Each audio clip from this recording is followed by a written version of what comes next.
Hey guys, it's happening. I can't get out of bed. I have no idea what my vlog's gonna be about today. Yeah, I'm halfway past like my vlogging challenge, and man, it's getting hard. And I have K-pop hair. Oh man. All right, let's see if we can go through this. My kids are home now, so we'll have to vlog a little bit later. See? It gets crazy, so I'll save you from this. Alright, see ya.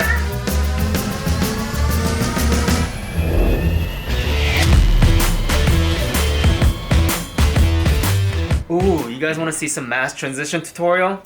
Yeah, that's the one. Alright, let me do some client work and edit last night's vlog, and then we'll get to it. Alright. Okay, so before we get started on this meaningful tutorial, we'll have to look at some examples of mass transition that can be dissected. This Adobe Premiere project is from my Chicago A7 III cinematic video. Now, you don't need Premiere Pro to pull off this effect. Long as your editing software has mask keyframe functionality, it's fine. Final Cut Pro works just fine as well. So we got vertical, shape changing, and horizontal mask transition here. For today's tutorial, I'm gonna go over the easiest one, the horizontal mask transition. Before we start, I should tell you that all of these footage were intentionally shot with the editing in mind. So just like in life, you can't just wing it and hope for the best, right? When you look at this train footage here, you'll notice that the train wipes across the entire screen. If my shot was wider and revealed what's on the top of the train and the bottom of the train, the transition technique would not have worked. So let's take a look what's really going on inside. So this transition is composed of two similar shots, as you can see. One for the before and one for the after. I was lucky this day since Spider-Man just decided to show up and just sit on top of that traffic light. I mean, when do you ever see that? So going back, this effect works best if the both clips have similar color temperature. As you can see, they both have slightly bluish tint to it and brightness. And they are both shot around the same time of the day, and perspective, they are both from about eye level. Now, these aren't hard set rules, since if artistically done, this rule can be broken, but in general, like, I would not go from like really bright to dark scene or a clip that tilted down to like really tilted up. So when you're working with footage, always look for a line where you can actually trace all the way through.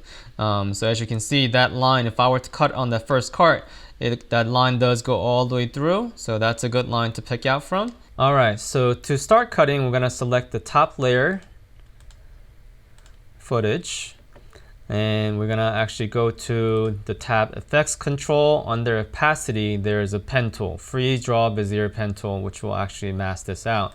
So I'm going to go to the frame where I can see the cart where I'm going to cut, and select this pen tool and aim it actually way above the footage so you're not missing anything. So I'm gonna go ahead and start cutting here, and it doesn't have to be perfect, but you know, try to get as close as possible. There you go. And then I'm gonna go way over the frame so I can just shift the whole thing rather than changing each frame. Oh, there you go. And first you'll notice that I lost the train cart. That's because I have to click on this inverted box. I'm gonna go ahead and check the inverted. Now we got the train cart back. To give yourself a little bit of wiggle room, you can actually increase the feather. I'm gonna go ahead and increase the feather to 25. That way, even if you miss it by a little bit, there is some feathering to give you a little bit of forgiveness there. All right, that looks good. Okay, so next, most important, now this is the mistake I usually make.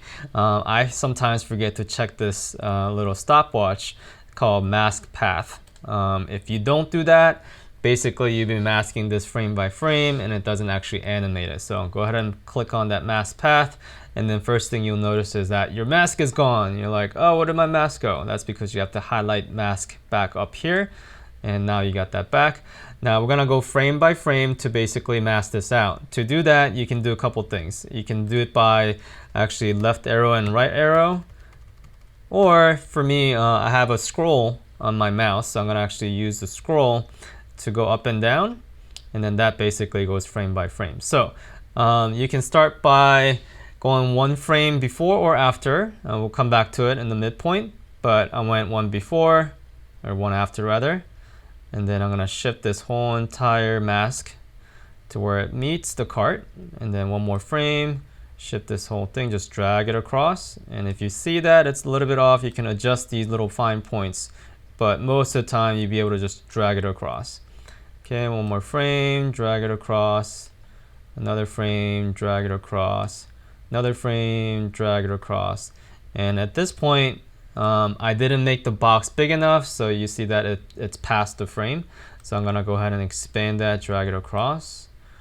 All right, and then one more frame and it disappeared completely. So there you go. And let's go back to where we started, which was right there, right?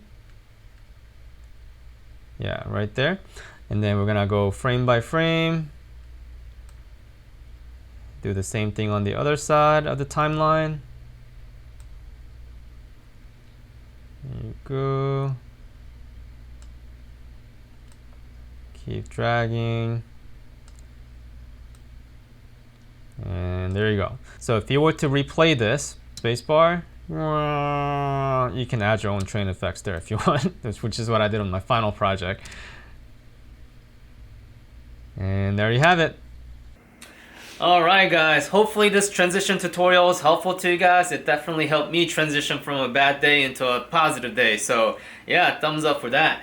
It also helped me think about a couple new ideas for my daily vlog, so definitely a positive thing. So this continues my 30-day vlog challenge, so let's keep going guys. Alright, hopefully I'll see you guys tomorrow, and here comes the mass transition.